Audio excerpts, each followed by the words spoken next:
Bonjour, je m'appelle Dame Zina et je vais vous faire une lecture de mon premier livre, Les 8 magiciennes.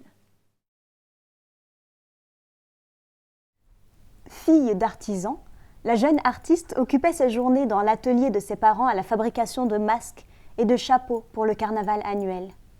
Comme de nombreux tisserands, couturiers et chapeliers de sa ville, elle restait enfermée toute l'année, penchée sur son établi. Elle ne profitait du soleil printanier qu'au carnaval, où ses parents la laissaient déambuler comme bon lui semblait. À chacune de ces grandes fêtes, qui duraient des jours entiers, elle avait été captivée par les musiciens qui sillonnaient les rues, masqués et ensorceleurs.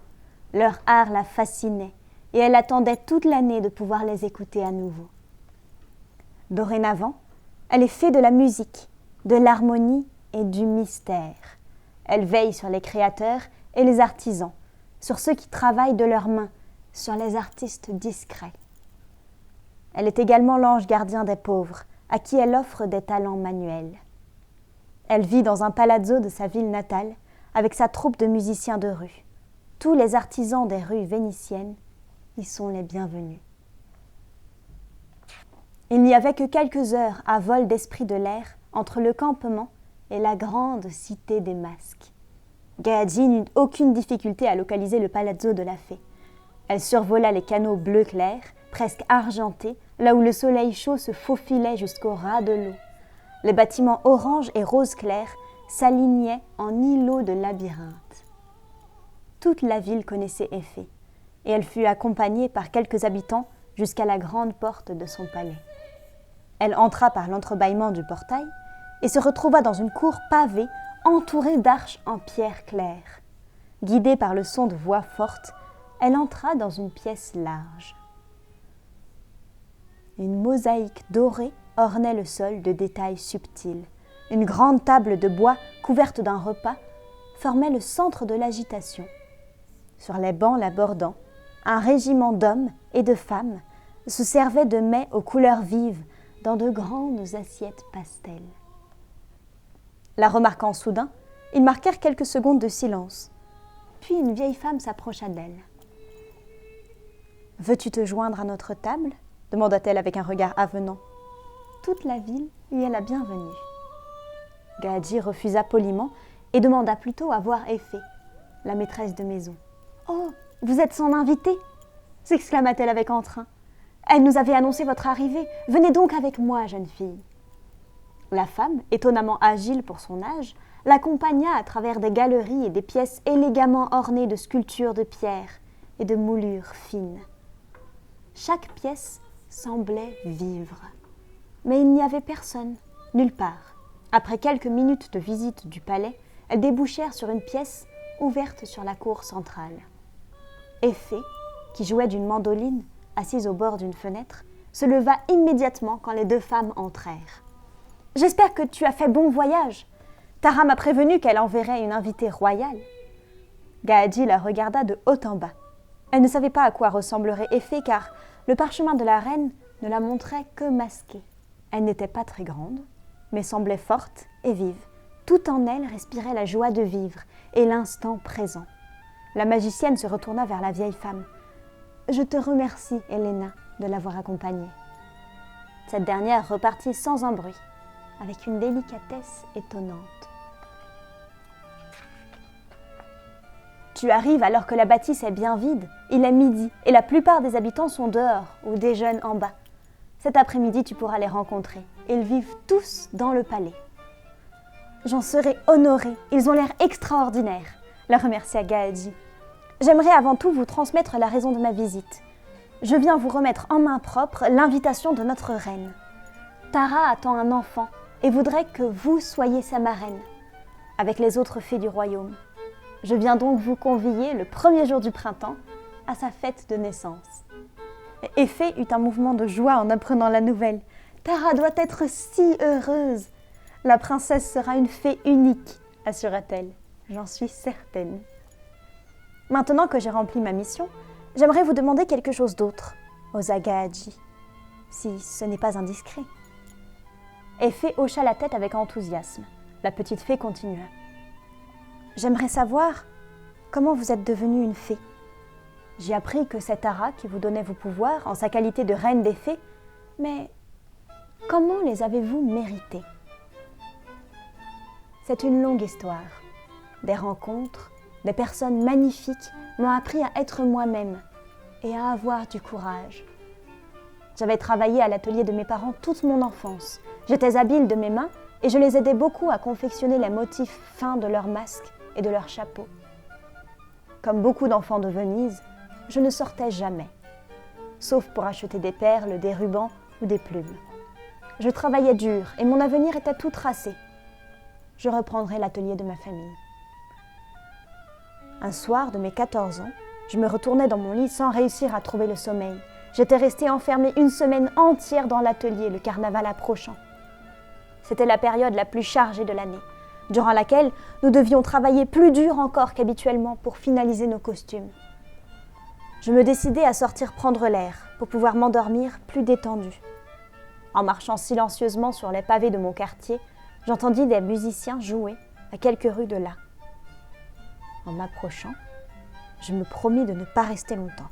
J'avais du travail le lendemain et je devais me reposer. La musique m'attirait comme un aimant et mes pieds me conduisirent bien vite au petit pont sur lequel jouaient doucement quelques ménestrels. Je reconnus leur mélodie après quelques secondes. Je l'avais entendue l'année précédente, dans les rues du carnaval. Je pensais alors que les musiciens venaient de l'autre bout du monde, comme beaucoup pour l'occasion. En réalité, je me rendis compte qu'ils vivaient là, à quelques rues de chez moi, depuis tout ce temps. J'attendais chaque année le carnaval pour écouter de la musique, mais elle vivait à 2 pas de chez mes parents. Malgré moi, je m'approchai d'eux et m'assis sur le pont en les écoutant. Ils jouèrent pour moi sans que nous échangeâmes un mot pendant toute la nuit.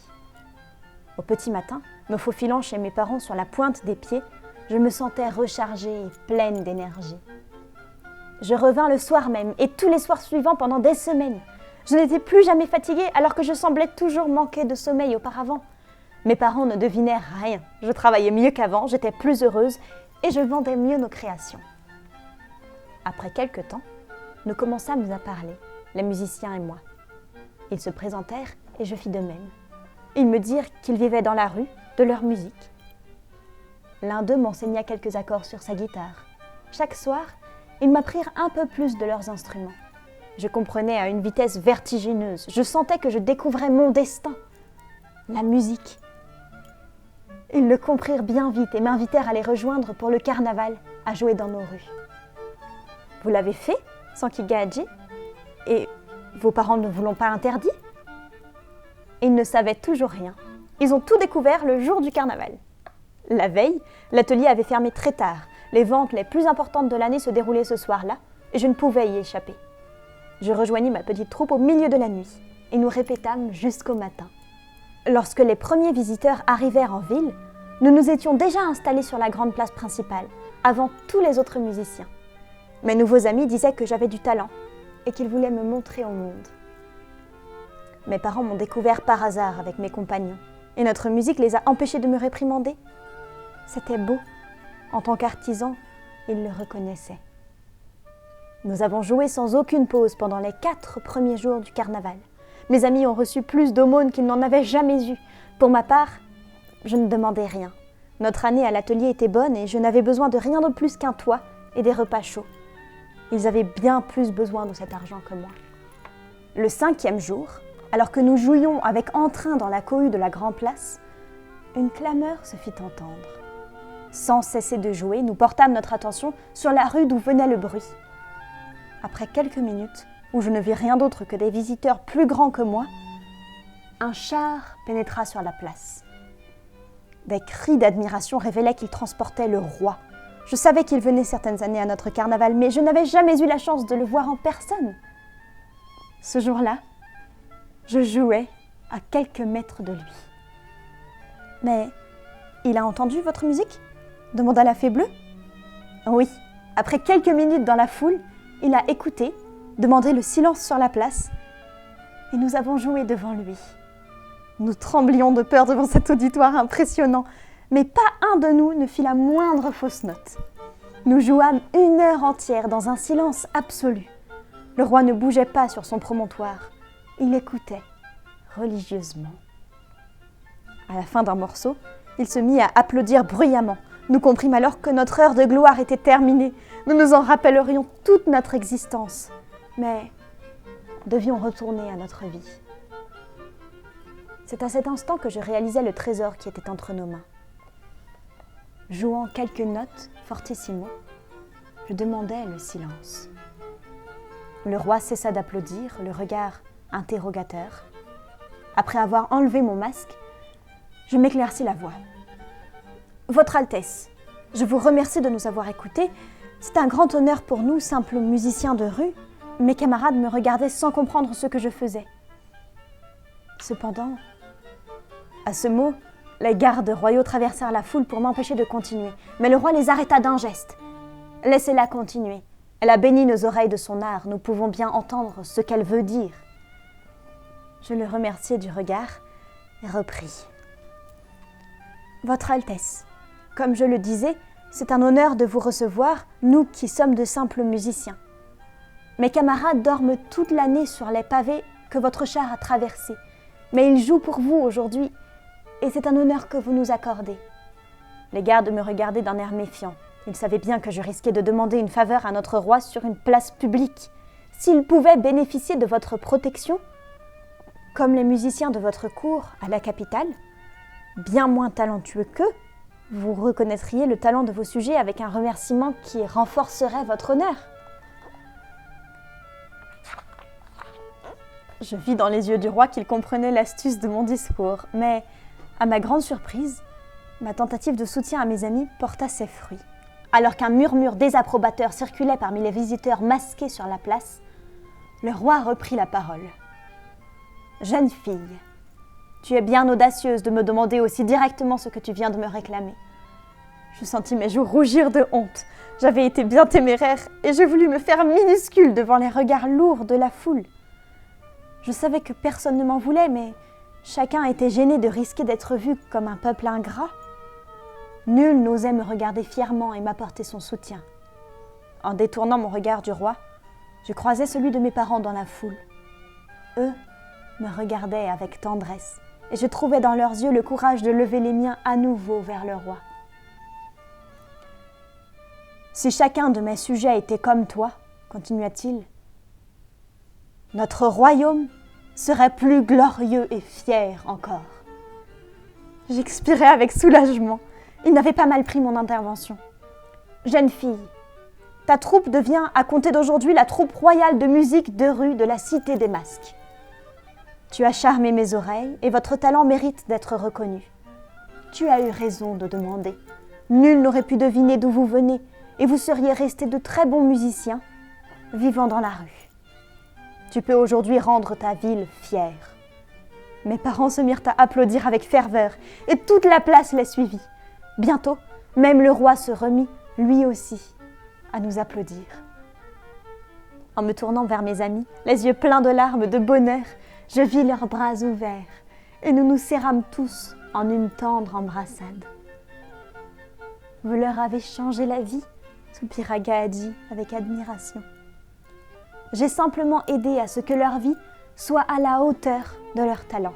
Nous vivons tous ici, dorénavant, sous la protection du roi, une vie de musique et de carnaval, toute l'année.